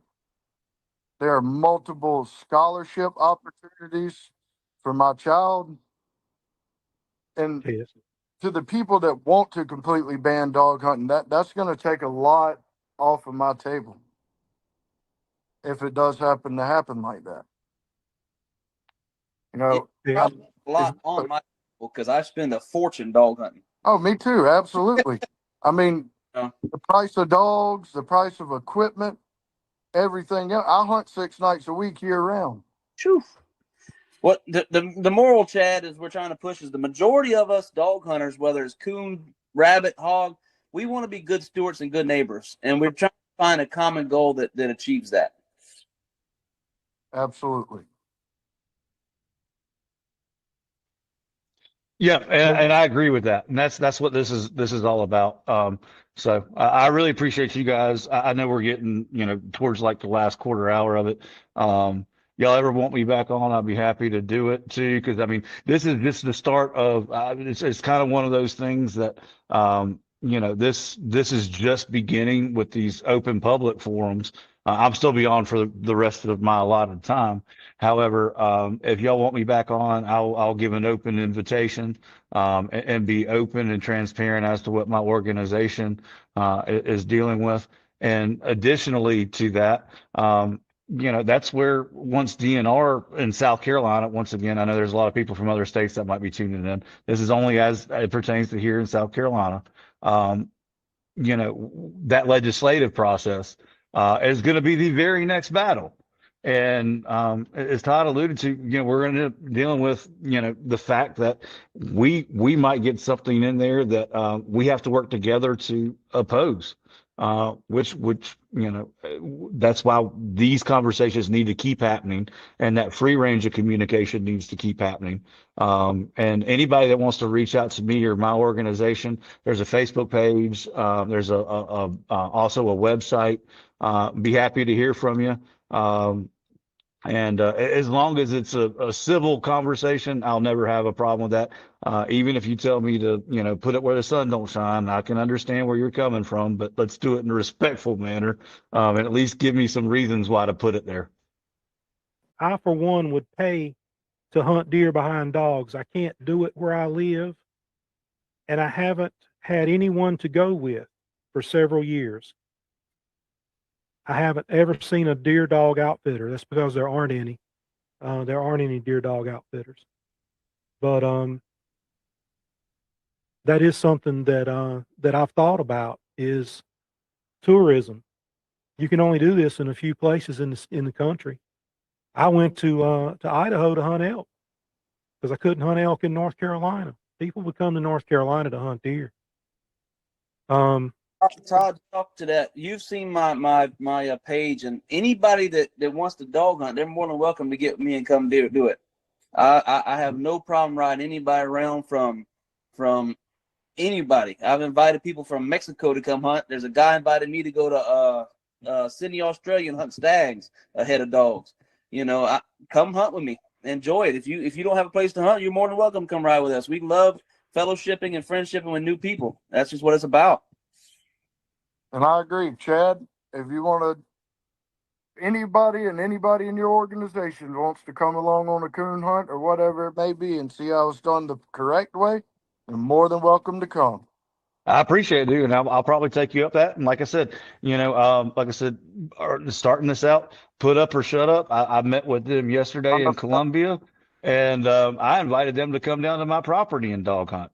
So, and we've had some conversations off camera where I will be going with some other people to do deer dog driving. That's, one of the things that I think the last time I did it, I was a very small child with my father. And unfortunately, we've had issues where my father's been and stands on our property and been overrun with dogs. And you're talking about a guy that did it and saying, this is fucking bullshit. Excuse my French, but that was, I have seen the problem happen over the last 5 to 8 years versus where, the older generation came up teaching the younger generation the proper way. And I think that is maybe where the disconnect is the younger generation. That is one issue. Another issue is I feel like the neighborly way of doing things has kind of been thrown out the window. I feel like common courtesy is few and far between nowadays. And I hate it's like that, but that's just how it is. So we have to learn to respect everybody's rights. Well, And Chafford, of doing If things. the first conversation you have with someone is you cursing at them, that's not a good thing. And you Absolutely. never have a second chance to make a first impression. And unfortunately, really unfortunately, that is the first contact between neighbors sometimes. Is one neighbor just absolutely ranting, raving, cussing, and doing with the other one. And for whatever reason, maybe it's justified, maybe it's not. Maybe they're arguing over a mistake. Another one of my friends that's a lawyer has said that a lot of problems could be handled over iced tea and a piece of cake. That people sitting down and talking, just like we're doing right here, if they'd sit down and talk to each other, iced tea and a piece of cake would probably solve the problem. But and you're talking about the comment section. Chad and I had an off camera discussion about that. People in the comment section, a lot of them are in burner accounts. They're not reliable. It's not a reliable cross section. I found that the YouTube comment section is way better than the Facebook comment section. The people in the YouTube comment section usually are vested and willing to talk. The Facebook comment section, there's people with 0 friends and 5,000 comments that jump in and make statements. But the willingness to talk, and I had people that actually unfollowed me because I was willing to sit down and talk to Chad Fuller. I was going to have the devil on my podcast and talk to him. I've had a couple of people message me during this and say, how's it going? Are you getting anywhere with him? And I'm like, it's a really good conversation. You should join in and listen. So, you guys have at it. One of the biggest takeaways I got was from Chad is understanding there is a right way to do it. A lot of people think that what they're doing is the right way, and it may or may not be. There is a right way of doing it. Like Chad, he talks about he's been dog hunting so long ago. Even amongst clubs, we do it differently. My club focuses on a trail dog that's more slow. Other people prefer more dogs and fast. There's multiple ways of doing it differently. My way might not be the right way, but understanding there is a right way to do it without encroaching on the neighbors is what we need to take away from this. I agree. I'm glad we could have this conversation. I want to thank y'all guys for having me on here. And I think we're making a little step in the right direction. Well, Mr. Chafford, you want to reach out to me? I'm not hard to find on Facebook. I think it's gotten plastered everywhere else. Please feel to reach out. I'd be happy to have conversations with you moving forward. Anyone else that's like-minded, I will give that olive branch as well too. I wanted to kind of correct the narrative, and I hate that I'm coming out as the devil because I'm not. I'm trying to reach an equitable compromise on behalf of myself and my organization. And I don't think that's a huge ask at this day and age. But like you said, sweet tea and a piece of cake, that probably would be a lot easier. But I guess our sweet tea and a piece of cake is doing a podcast. Hey, I like sweet tea and a piece of cake now.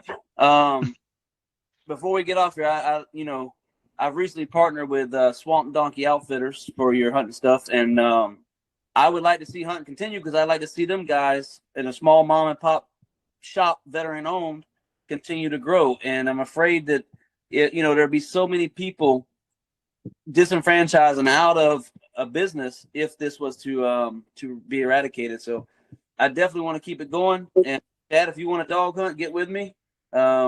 We have family day coming up around November. That's the best time to come. We cook and we eat and we fellowship, and we usually hunt early in the day. Then we fellowship the rest of the day. The kids play, and it's just fun.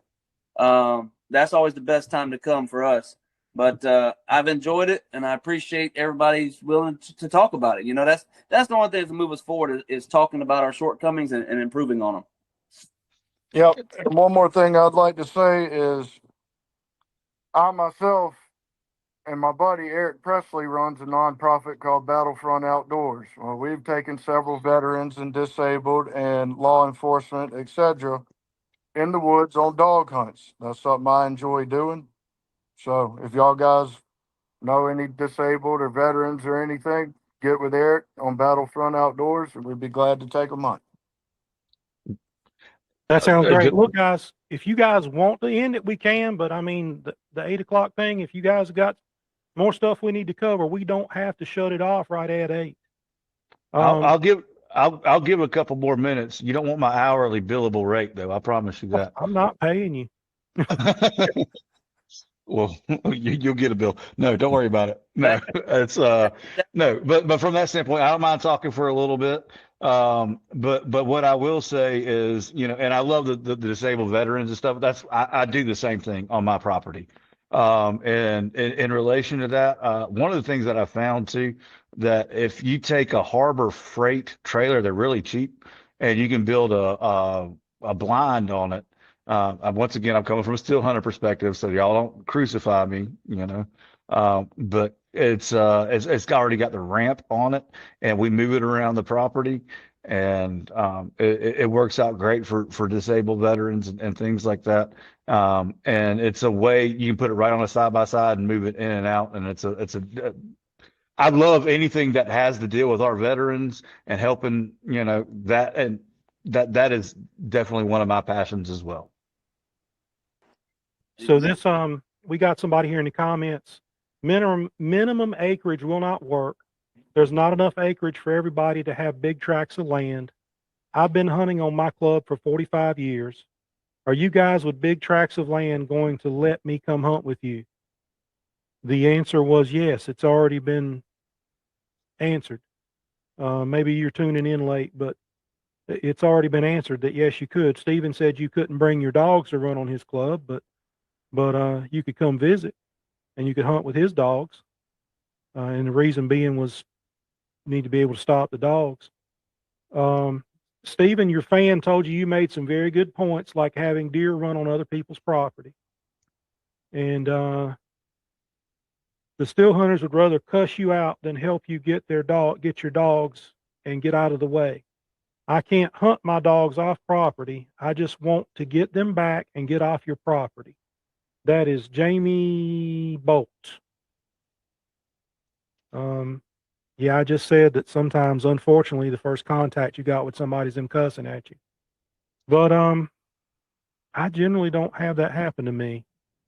I don't know if it's because I'm 6'4" and look kind of like a Sasquatch, but generally I don't have that. I generally try and respect people, and people generally give respect back. I don't know. And I'm the same way. I usually don't have that happen to me either, but I am scared that one day somebody's going to shoot my dog, or somebody is not going to let me go get my dog, and something's going to happen to her.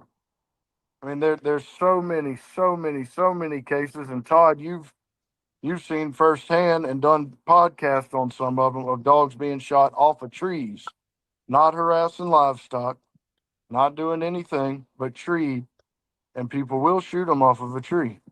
And that is a fear of mine. Yeah, you're right. I had a couple of things that I've covered this year had two, as a matter of fact, where the coon hunters, their dogs were shot on the tree. They were on property. They had permission to hunt. And one of these, actually, I think both of these might have been in competition hunts, but one of these was in a competition hunt where there was $100,000 or $200,000 prize money. It was life-changing money. And they were on the way to the tree when they heard the gunshots. And they're both still unsolved at the moment. There have been large rewards put up. I will say to this, to your podcast right now, that anybody that wants to join our organization and wants to shoot a dog, don't join our organization, period. Please, you're doing it the wrong way. You want to harm a dog, you want to take the collar off, no, don't join our organization. Work towards a peaceable and equitable resolution to this. And I'll be happy to support greater penalties for people that do that. Once again, how, and I said this earlier, and for those of y'all joining in, we're not against dog hunting. How am I going to sit there and advocate for my property rights when I'm not going to respect your property rights as it pertains to that dog? That is a distinct dichotomy that cannot be caught to an equitable resolution. Chad, Chad, do you do pro Go bono ahead, Chaffer. criminal law? What was that? Do you do pro bono criminal law? Because if somebody was to hurt one of mine, I would need you. You're already asking me to do free work. I'm already here for 2 hours for free, and you're asking me for more free work. I mean, really and truly, Some of us, you know, I mean, dogs to the point. I wasn't gonna ask you to do free work, but I was gonna ask you that if a situation comes up in South Carolina where it happens, would you represent the dog hunter? We've proved that we can raise tens of thousands of dollars fairly quickly for these situations. Yep. So Yeah. we can pay you. We don't need you to do it pro bono. We can pay you. But would you do it? yeah, absolutely. You know, if it's absolutely hurting a dog, doing something like that, I would not. Yeah, I mean, the law is the law, and I, as an officer of the court, need to help uphold the law. Sometimes laws need to be changed. That could be done through a judicial capacity. It could be done through a legislative capacity. But yeah, I would not be opposed to that. It would, you know, I hate to say it this way because it's what happens every time somebody calls my law office. I represent 1% motorcyclists, which I'm sure if you guys in the motorcycle world knows what 1% is, all the way to There's the a lot of weekend people that warrior. don't. All right. Well, I represent those guys all the way up to, you know, the weekend warriors. And I don't have a problem in engaging in any of that. The thing is the totality of the circumstances. What's the totality? So I'm not going to sit there and give you a blank check to say, yes, I'll absolutely do it. I fully but yes, understand that. but That yes, I yeah, understand. I You would gotta evaluate the absolutely situation. entertain it. Yeah, and if y'all want to give me a call, I would not have a problem because our organization is against shooting, hurting, or killing dogs. I have no problem doing that, and that will no way in shape or form be a conflict of interest. How much does dog hunting raise at some of these hunts for kids, cancer and disability? I can answer that question for you. We did a hunt for a young man to get a service dog for his, I think it was diabetes dog. It was Juvenile Diabetes Association. Being a diabetic, that organization's kind of near and dear to my heart. But you said, how much money can we raise? We did a field trial. I was a judge at the field trial, and we raised $22,000 in 4 hours. $22,000 in 4 hours. If that answers your question, how much money can we raise? We can raise some money for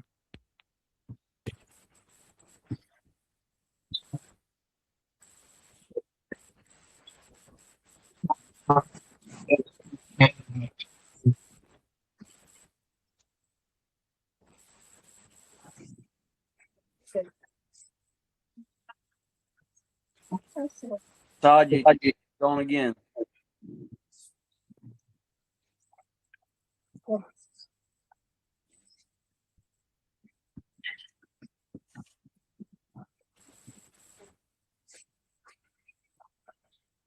I've thoroughly enjoyed this conversation, and thank y'all for having me. All right, brother. Take care. Yes, sir. have a good one. Y'all So, too. Chad, I got one for Thank you. you for attending. All right. I got one for you. This is something that I hear all the time, and Stephen and I had this conversation before. I'm amazed. I'm absolutely amazed at all these ranchers and chicken farmers that live in apartments across South Carolina. Danielle Cox, I am legally allowed to protect my property if there's a deer dog attacking my animals, and if the dog is attacking the animals, I agree with that. But a lot of times we hear stories. For example, there's a South Carolina case where there was a $248,000 judgment where that guy said the dog was attacking his animals, and the GPS collar put the dog 100 yards from any animals and shot on the tree. And it cost him a whole bunch of money. So I'm going to let you answer this question, Chad, because you are the legal expert in the panel. All right. Well, you didn't really ask a question. So for first off, I'm going to try and assume what your question is, but you know what I ask you, it makes you and me when it comes to assume, but yeah. So the question is, well, I know that I know there are situations where it's justified, but can you lay out the, is it a blanket justification? You know, can I just say that and no matter whether it's true or not, can that work, or how does that work? Okay. Yeah, absolutely. Okay. So we've got to kind of bring into context two different things in a case like that. If people remember the O.J. Simpson case, where he was found not guilty of murder, but maybe guilty of the civil context, that's where you remember you have to have the criminal and the civil. Now, on this particular context, I don't know what happened. Once again, not having all the facts and totality of the circumstances. If you have a dog that is attacking a domestic livestock animal, such as a chicken, a goat, a horse, under South Carolina law, you have every right to dispatch that dog, period. But you have to be able to show where that attack is happening. You have to be able to show where, you took the reasonable measures. That is really a jury trial question on the criminal side, because let's say the dog is postured, barking at an animal, you can't kill it in that context. It is not technically attacking. At least that would be my position. If it is stressing the animal out to the point where it would be a fear of imminent death, then that's a possibility. It's a very subjective standard, and that's actually going to go back to a jury trial question. That's a question of fact.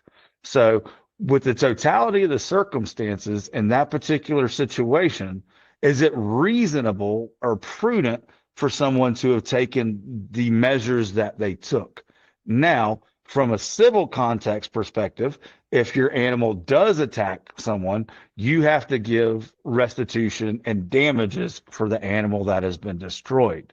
So it's actually triggering two sides of law depending on the totality of circumstances. So that's the hard part. And I mean, a lot of people love watching like live PD and court TV and stuff like that. I personally don't watch it because that's what I do day in and day out. It's kind of, like, why do I go to work to go do the same thing? But at the same time, that's where you have to be reasonable and prudent in the actions that you're taking. That comes from both parties, from the one that is dispatching the dog, I guess, in that particular situation, or protecting their livestock. And then from the other standpoint is, why is it there? And the laws are somewhat ambiguous as it pertains to South Carolina. You're really going to have to deal with the totality of the circumstances. The person could probably save themselves a whole lot of trouble if they would find another solution, or maybe a different solution. Deadly force might not, because you said that would be a question for a jury. It would be. I don't think people understand exactly what's involved in that. I do. You do. Stephen does. I don't think people fully understand what all is involved in that. I don't think they fully understand civil litigation. That's like getting married. When people are like, "Oh, just sue them." When you start suing people, I mean, you link up with them 5 or 6 years. You got all kinds of stuff to go through, and it's you do, because you do it for a living. I mean, you understand it. Yeah, you do. So let me explain. Section don't.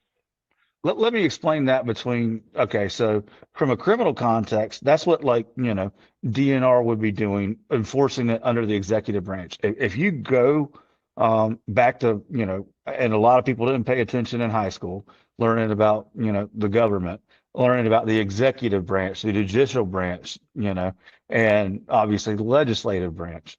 They don't understand how all those things marry together, but they are very much a part of your world. And honestly, they're more of a part of your world on a very local and micro level versus macro. Everybody wants to talk about Trump or Biden or Obama or Harris. What happens on your micro level is what affects you on a day-to-day basis. So from a criminal standpoint, that is going to be legislation has been passed and forced to the executive branch. That's going to be the governor's office and law enforcement. So an LEO division, whenever they bring a criminal charge, they're going to have to prove beyond a reasonable doubt whatever that circumstance is.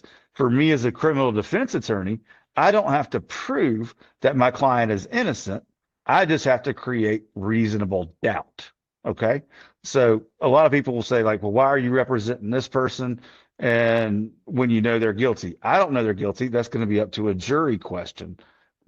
Law enforcement has to prove, and that includes wildlife game violations, things like that, up to, that beyond a reasonable doubt. My job as a criminal defense attorney is to create reasonable doubt. Now, when it comes to a civil case, it is a matter of preponderance of the evidence.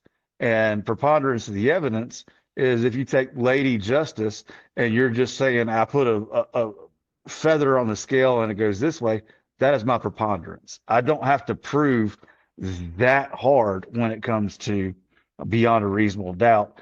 Now, the difference is criminally, they take away points on your license, they fine you, you have maybe asset forfeiture. Civilly, it is just a civil penalty, which would mean paying, restitution and damages, or not even restitution, it would be just damages under that particular cause of action, whether it's nuisance or negligence or anything along those lines.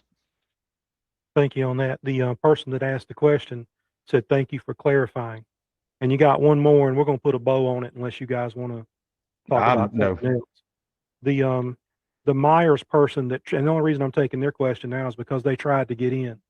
The Myers person that tried to get in 3 times wants to ask Chad, what is your exact problem with the Renegade Act?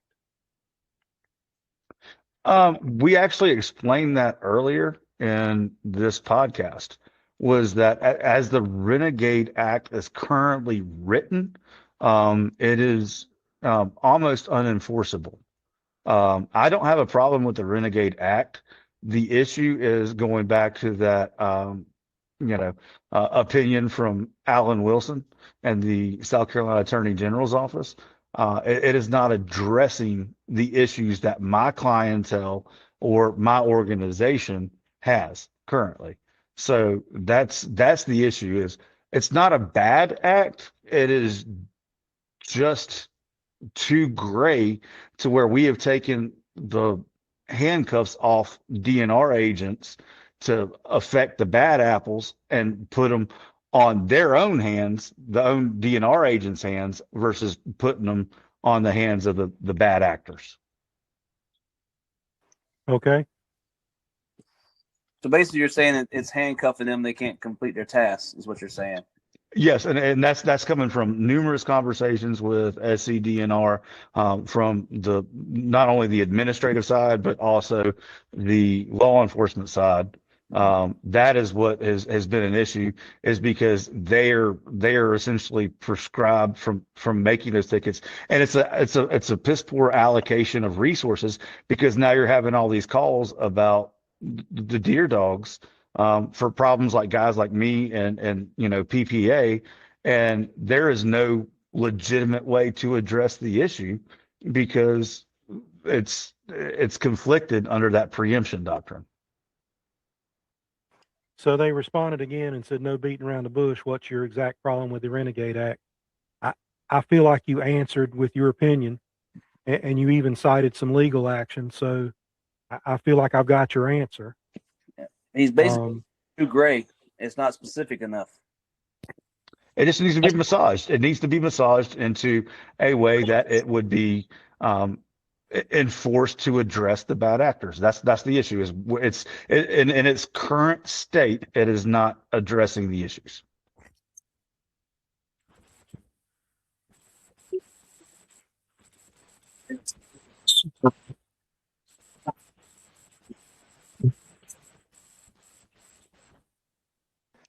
Chad, thank you so much for joining us tonight. And Stephen, thank you again for another fire podcast. I mean, every time we get together, we set the woods on fire, it looks like. But Chad, thank you so much for joining us. Thank you for sharing your ideas with us. And the people that see you at these meetings need to come over and talk to you. I'll be there tomorrow. I will be there tomorrow in Orangeburg. I'll also be there in Walterboro.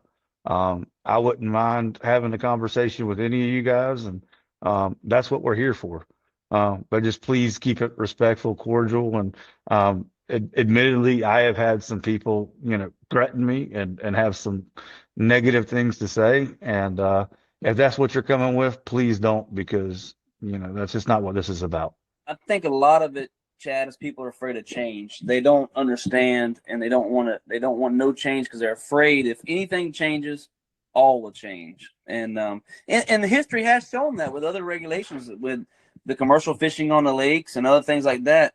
Usually, you give a little and they take a lot, and that's why people are so apprehensive to hear your side of things. Well, I'm going to sign off, guys. Thank you very much for having me on this platform. If you need me again in the future, please feel free to reach out. This thing is not going to get done in one day. It's going to get done over the course of many months and potentially many years. My experience in working to have effective legislation and the effective laws changed, it takes that. So let's keep the dialogue open. All right. Thank you, guys. All right, buddy. Thank you. Have a good one. All right. Bye. Bye. And that's it, folks. Chad came in tonight. We had a great conversation. Stephen was here. And I'm going to give a plug. Christopher Mell, he's been on the podcast. He's a mathematician. He's a houndsman. He's the man. He's up and around D.C., believe it or not. And he wrote a wonderful book. Check it out. It's on Amazon. There's the... I hope the camera will focus on it. There's the ISBN number. Anyway, there's the title. Check out his book, guys. I get $0 from every book he sells. $0, and I need my money. Stephen was hawking something a few minutes ago where he actually has a sponsorship. Chris ain't sponsoring me. He just got a good book. We got Stephen, what you think, man? So I posted last night, Swamp Donkey Outfitters, use promo code BBK10 for 10% off your purchase. They're veteran owned. I support all the veterans I can, I hear you, buddy. Well, look, thank you so much for jumping in here tonight on short notice and helping me with this, because I knew this was going to be a busy one. I knew this one was going to be wide open. We've had a couple hundred people in the stream tonight. We had a bunch of comments. You got a new fan? Well, maybe me and him can come to a common agreement, I believe the Tammy that was trying to come in was his spouse. She went by her last name is Brady. So that was probably them trying a different account. Maybe next time they'll be able to get through. Yep. They actually said in the comments that they'd try again later, and that they really wanted to be part of the conversation. And I respect that. If you're willing to come on camera and talk to us, that's great. The software, we were having some technical difficulties tonight we've never had before, and that's kind of interesting. But thank you so much, buddy. You got anything else before we get out of here? I'm good, man. I appreciate it. The biggest thing is, like I said, a takeaway is knowing there is a right way, and that's all there is to it. And you're right. There is a right way. There is a right way. And I'm gonna say it again. We don't punish mistakes, but we sure should not reward bad habits. Agreed. All right, buddy. Have a good night. I'll catch y'all on the next one.